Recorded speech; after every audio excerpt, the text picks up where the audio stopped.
Hello everybody, welcome to my channel, or welcome back to my channel. Today we are going to be getting into chapter 3. My goal is to pre-record some of the things. With holidays coming up, travels are bound to happen, and I just wanted to kind of remain on a consistent schedule throughout the holidays, hopefully. But without further ado, I will get into chapter 3 of Harry Potter and the Sorcerer's Stone. The Letters from No One. The escape of the Brazilian boa constrictor earned Harry his longest ever punishment. By the time he was allowed out of his cupboard again, the summer holidays had started, and Dudley had already broken his new video camera, crashed his remote control airplane, and first time out on his racing bike, knocked down old Miss Fig as she crossed Privet Drive on her crutches. Harry was glad school was over, but there was no escaping Dudley's gang, who visited the house every single day. Pierce, Dennis, Malcolm, and Gordon were all big and stupid, but as Dudley was the biggest and stupidest of the lot, he was the leader. The rest of them were all quite happy to join in Dudley's favorite sport, Harry hunting. This was why Harry spent as much time as possible out of the house, wandering around and thinking about the end of the holidays, where he could see a tiny ray of hope. When September came, he'd be going off to secondary school, and for the first time in his life, he wouldn't be with Dudley. Dudley had been accepted at Uncle Vernon's old private school, Smeltings. Pierce Polkiss was going there too. Harry, on the other hand, was going to Stonewall High, the local public school. Dudley thought this was very funny. They stuffed people's heads down the toilet the first day at Stonewall, he told Harry. Want to come upstairs and practice? No thanks, said Harry. The poor toilet's never had anything as horrible as your head down it. It might be sick. Then he ran before Dudley could work out what he'd said.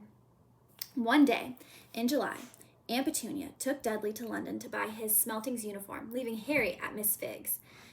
Miss Fig wasn't as bad as usual. It turned out she'd broken her leg tripping over one of her cats, and she didn't seem quite as fond of them as before. She let Harry watch television and gave him a bit of chocolate cake that tasted as though she'd had it for several years. That evening, Dudley paraded around the living room for the family in his brand new uniform. Smelting boys wore maroon tailcoats, orange knickerbockers, and flat straw hats called boaters. They also carried knobbly sticks, used for hitting each other while the teachers weren't looking. This was supposed to be good training for later life. As he looked at Dudley in his new knickerbockers, Uncle Vernon said gruffly that it was the proudest moment of his life. Aunt Petunia burst into tears, and she couldn't believe it was her Ickle Duddykins. He looked so handsome and grown up. Harry didn't trust himself to speak. He thought two things of his ribs might already have been cracked from trying not to laugh. There was a horrible smell in the kitchen the next morning when Harry went in for breakfast.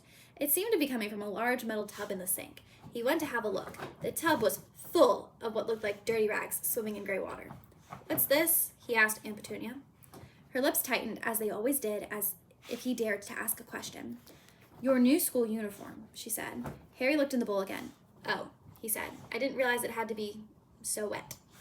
"Don't be stupid," snapped Aunt Petunia. "I'm dyeing some of Dudley's old things gray for you. It'll look just like everyone else's when I've finished." Harry seriously doubted this, but thought it best not to argue.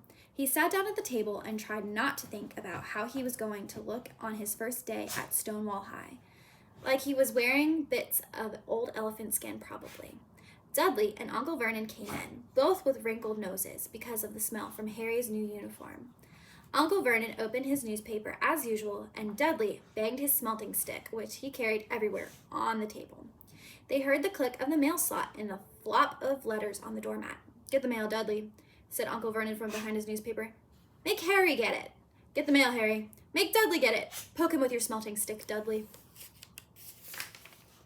Harry dodged the smelting stick and went to get the mail. Three things lay on the doormat: a postcard from Uncle Vernon's sister, Marge, who was vacationing on the Isle of Wight, a brown envelope that looked like a bill, and a letter for Harry. Harry picked it up and stared at it, his heart twanging like a gigantic elastic band. No one ever in his whole life had written to him. Who would? He had no friends, no other relatives. He didn't belong to the library, so he never gotten rude notes asking for books back. Yet here it was, a letter addressed so plainly, there could be no mistake. Mr. H. Potter, The Cupboard Under the Stairs, 4 Private Drive, Little Winging, Surrey. The envelope was thick and heavy. Sorry about that. The envelope was thick and heavy, made of yellowish parchment, and the address was written in emerald green ink. There was no stamp. Turning the envelope over, his hand trembling, Harry saw a purple wax seal bearing a coat of arms, a lion, an eagle, a badger, and a snake surrounding a large letter H. "Hurry up, boy," shouted Uncle Vernon from the kitchen. "What are you doing, checking the letter for bombs?" He chuckled at his own joke. Harry went back to the kitchen, still staring at his letter. He handed Uncle Vernon the bill and the postcard, sat down, and slowly began to open the yellow envelope. Uncle Vernon ripped open the bill, snorted in disgust, and flipped over the postcard. "Marge is ill," he informed Aunt Petunia. "Ate a funny whelk." "Dad," said Dudley suddenly. "Dad, Harry's got something." Harry was on the point of unfolding his letter, which was written on the same heavy parchment as the envelope, when it was jerked sharply out of his hand by Uncle Vernon. "That's mine," said Harry, trying to snatch it back. "Who'd be writing to you?" sneered Uncle Vernon, shaking the letter open with one hand and glancing at it. His face went from red to green faster than a set of traffic lights. And it didn't stop there. Within seconds, it was the grayish-white of Old Porge. "Petunia!" he gasped. Dudley tried to grab the letter to read it, but Uncle Vernon held it high out of his reach. Aunt Petunia took it curiously and read the first line. For a moment, it looked as though she might faint. She clutched her throat and made a choking noise. "Vernon! Oh my goodness, Vernon!" They stared at each other, seeming to have forgotten that Harry and Dudley were still in the room. Dudley wasn't used to being ignored. He gave his father a sharp tap on the head with his smelting stick. "I want to read that letter," he said loudly. "I want to read it," said Harry furiously, "as it's mine." "Get out, both of you," croaked Uncle Vernon, stuffing the letter back inside its envelope. Harry didn't move. "I want my letter," he shouted. "Let me see it," demanded Dudley. "Out!" roared Uncle Vernon, and he took both Harry and Dudley by the scruffs of their necks and threw them into the hall, slamming the kitchen door behind them. Harry and Dudley promptly had a furious but silent fight over who would listen at the keyhole. Dudley won, so Harry, his glasses dangling from one ear, lay flat on his stomach to listen at the crack between the door and the floor. "Vernon," Aunt Petunia was saying in a quivering voice, "look at the address." How could they possibly know where he sleeps? You don't think they're watching the house?" "Watching? Spying. Might be following us," muttered Uncle Vernon wildly. "But what should we do, Vernon? Should we write back? Tell them we don't want—" Harry could see Uncle Vernon's shiny black shoes pacing up and down the kitchen. "No," he said finally. "No, we'll ignore it. If they don't get an answer, yes, that's best. We won't do anything. But I'm not having one in the house, Petunia. Didn't we swear when we took him in we'd stamp out that dangerous nonsense?" That evening, when he got back from work, Uncle Vernon did something he'd never done before. He visited Harry in his cupboard. "Where's my letter?" said Harry, the moment Uncle Vernon had squeezed through the door. "Who's writing it to me?" "No one. It was addressed to you by mistake," said Uncle Vernon shortly. "I've burned it." "It was not a mistake," said Harry angrily. "It had my cupboard on it." "Silence!" yelled Uncle Vernon, and a couple of spiders fell from the ceiling. He took a few deep breaths and then forced his face into a smile, which looked quite painful. Yes, Harry, about this cupboard. Your aunt and I have been thinking, you're getting really big for it. We think it might be nice if you moved into Dudley's second bedroom." "Why?" said Harry. "Don't ask questions," snapped his uncle. "Take the stuff upstairs now." The Dursleys house had 4 bedrooms, one for Uncle Vernon and Aunt Petunia, one for visitors, usually Uncle Vernon's sister Marge, one where Dudley slept, and one where Dudley kept all the toys and things that wouldn't fit into his first bedroom. It only took Harry one trip upstairs to move everything he owned from the cupboard to this room. He sat down on the bed and stared around him. Nearly everything in here was broken. The month-old video camera was lying on top of a small working tank Dudley had once driven over the next-door neighbor's dog. In the corner was Dudley's first-ever television set, which he'd put his foot through when his favorite program had been canceled. There was a large bird cage, which had once held a parrot that Dudley had swapped at school for a real air rifle, which was up on a shelf with the end all bent because Dudley had sat on it. Other shelves were full of books. They were the only things in the room that looked as though they'd never been touched. From downstairs came the sound of Dudley bawling at his mother. "I don't want him in there. I need that room. Make him get out." Harry sighed and stretched out on the bed. Yesterday, he'd have given anything to be up here. Today, he'd rather be back in his cupboard with that letter than up here without it. Next morning, at breakfast, everyone was rather quiet. Dudley was in shock. He screamed, whacked his father with his smelting stick, been sick on purpose, kicked his mother, and thrown his tortoise through the greenhouse roof. And he still didn't have his room back. Harry was thinking about this time yesterday and bitterly wishing he'd opened the letter in the hall. Uncle Vernon and Aunt Petunia kept looking at each other darkly. When the mail arrived, Uncle Vernon, who seemed to be trying to be nice to Harry, made Dudley go and get it. They heard him banging things with his smelting stick all the way down the hall. Then he shouted, "There's another one! Mr. H. Potter, the smallest bedroom for private drive." With a strangled cry, Uncle Vernon leapt from his seat and ran down the hall, Harry right behind him. Uncle Vernon had to wrestle Dudley to the ground to get the letter from him, which was made difficult by the fact that Harry had grabbed Uncle Vernon around the neck from behind.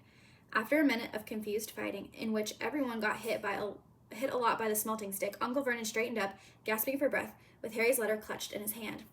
"Go to your cupboard, your bedroom," he wheezed at Harry. "Dudley, go, just go."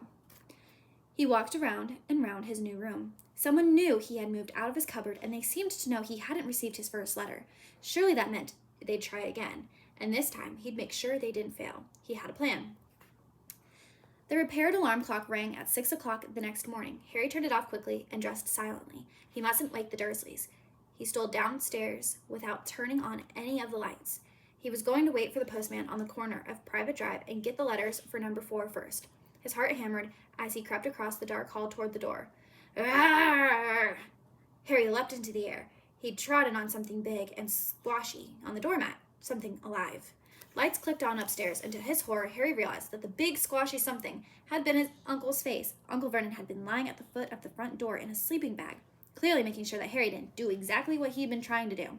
He shouted at Harry for about half an hour and then told him to go and make a cup of tea. Harry shuffled miserably off into the kitchen, and by the time he got back, the mail had arrived, right into Uncle Vernon's lap. Harry could see 3 letters addressed in green ink. "I want," he began, but Uncle Vernon was tearing the letters into pieces before his eyes. Uncle Vernon didn't go to work that day. He stayed at home and nailed up the mail slot. "See," he explained to Aunt Petunia through a mouthful of nails, "if they can't deliver them, they'll just give up." "I'm not sure that'll work, Vernon." "Oh, these people's minds work in strange ways, Petunia. They're not like you and me," said Uncle Vernon, trying to knock the nail with a piece of fruitcake Aunt Petunia had just brought him. On Friday, no less than 12 letters arrived for Harry. As they couldn't go through the mail slot, they had been pushed under the door, slotted through the sides, and a few even forced through the small window in the downstairs bathroom. Uncle Vernon stayed at home again. After burning all the letters, he got out a hammer and nails and boarded up the cracks around the front and back doors so no one could go out. He hummed, "Tiptoe through the tulips," as he worked, and jumped at small noises. On Saturday, things began to get out of hand. 24 letters to Harry found their way into the house, rolled up and hidden inside each of the 24 eggs that their very confused milkman had handed Aunt Petunia through the living room window. While Uncle Vernon made furious telephone calls to the post office and the dairy trying to find someone to complain to, Aunt Petunia shredded the letters in her food processor. "Who on earth wants to talk to you this badly?" Dudley asked Harry in amazement. On Sunday morning, Uncle Vernon sat at the breakfast table looking tired and rather ill, but happy. "No post on Sundays," he reminded them cheerfully as he spread the marmalade on his newspapers. "No damn letters today." Something came whizzing down the kitchen chimney as he spoke and caught him sharply on the back of the head. Next moment, 30 or 40 letters came pelting out of the fireplace like bullets. The Dursleys ducked, but Harry leapt into the air trying to catch one. "Out! Out!" Uncle Vernon seized Harry around the waist and threw him into the hall. When Aunt Petunia and Dudley had run out with their arms over their faces, Uncle Vernon slammed the door shut. They could hear the letters still streaming into the room, bouncing off the walls and floor. "That does it," said Uncle Vernon, trying to speak calmly but pulling great tufts out of his mustache at the same time. "I want you all back here in 5 minutes, ready to leave. We're going away. Just pack some clothes. No arguments." He looked so dangerous with half his mustache missing that no one dared to argue. 10 minutes later, they had wrenched their way through the boarded-up doors and were in the car, speeding toward the highway. Dudley was sniffling in the back seat. His father had hit him round the head for holding them up while he tried to pack his television, VCR, and computer into his sports bag. They drove, and they drove. Even Aunt Petunia didn't dare ask where they were going. Every now and then, Uncle Vernon would take a sharp turn and drive in the opposite direction for a while. Shake 'em off, he would mutter whenever he did this. They didn't stop to eat or drink all day, but by nightfall, Dudley was howling. He'd never had such a bad day in his life. He was hungry. He'd missed 5 television programs he'd wanted to see, and he'd never gone so long without blowing up an alien on his computer. Uncle Vernon stopped at last outside a gloomy-looking hotel on the outskirts of a big city. Dudley and Harry shared a room with twin beds and damp, musty sheets. Dudley snored, but Harry stayed awake, sitting on the windowsill, staring down at the lights of the passing cars and wondering. They ate stale cornflakes and cold tinned tomatoes on toast for breakfast the next day. They had just finished when the owner of the hotel came over to their table. "Excuse me, but is one of you Mr. H. Potter? Only I got about 100 of these at the front desk." She held up a letter so they could read the green ink address. "Mr. H. Potter, room 17, Railview Hotel, Cokeworth." Harry made a grab for the letter, but Uncle Vernon knocked his hand out of the way. The woman stared. "I'll take them," said Uncle Vernon, standing up quickly and following her from the dining room. "Wouldn't it be better just to go home, dear?" Aunt Petunia suggested timidly hours later, but Uncle Vernon didn't seem to hear her. Exactly what he was looking for, none of them knew. He drove them into the middle of a forest, got out, looked around, shook his head, got back in the car, and off they went again. The same thing happened in the middle of the plowed field, halfway across the suspension bridge, and at the top of the multi-level parking garage. "Daddy's gone mad, hasn't he?" Dudley asked Aunt Petunia dully late that afternoon. Uncle Vernon had parked at the coast, locked them all inside the car, and disappeared.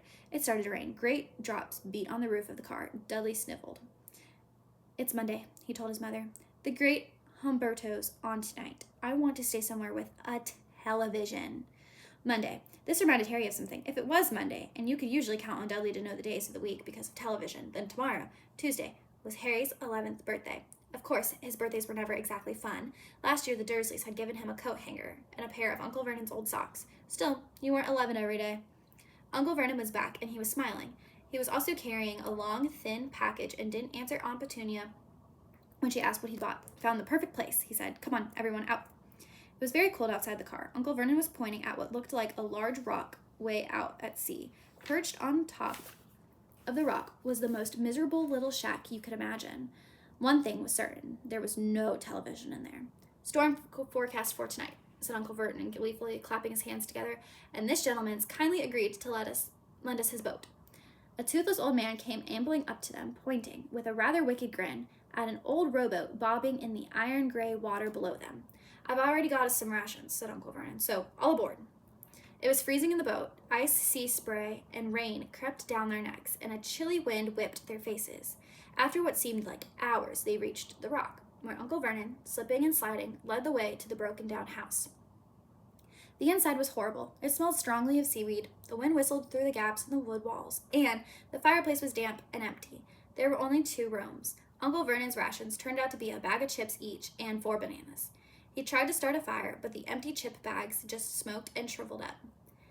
"Could do with some of those letters now, eh?" he said cheerfully. He was in a very good mood. Obviously, he thought nobody stood a chance of reaching them here in the storm to deliver mail. Harry privately agreed, though the thought didn't cheer him up at all. As night fell, the promised storm blew around them. Spray from the high waves splattered the walls of the hut, and a fierce wind rattled the filthy windows. Aunt Petunia found a few moldy blankets in the second room and made up a bed for Dudley on the moth-eaten sofa. She and Uncle Vernon went off to the lumpy bed next door, and Harry was left to find the softest bit of floor he could and curl up under the thinnest, most ragged blanket. The storm raged more and more ferociously as the night went on. Harry couldn't sleep. He shivered and turned over, trying to get comfortable, his stomach rumbling with hunger. Dudley's snores were drowned by the low rolls of thunder that started near middle of the midnight. The lighted dial of Dudley's watch, which was dangling over the edge of the sofa on his fat wrist, told Harry he'd been 11 10 minutes' time. He lay and watched his birthday tick nearer, wondering if the Dursleys would ever remember at all, wondering where the letter writer was now. 5 minutes to go. Harry heard something creak outside. He hoped the roof wasn't going to fall in, although he might be warmer if it did. 4 minutes to go. Maybe the house and private drive would be so full of letters when they got back that he'd be able to steal one somehow. 3 minutes to go. Was that the sea, slapping hard on the rock like that? And 2 minutes to go.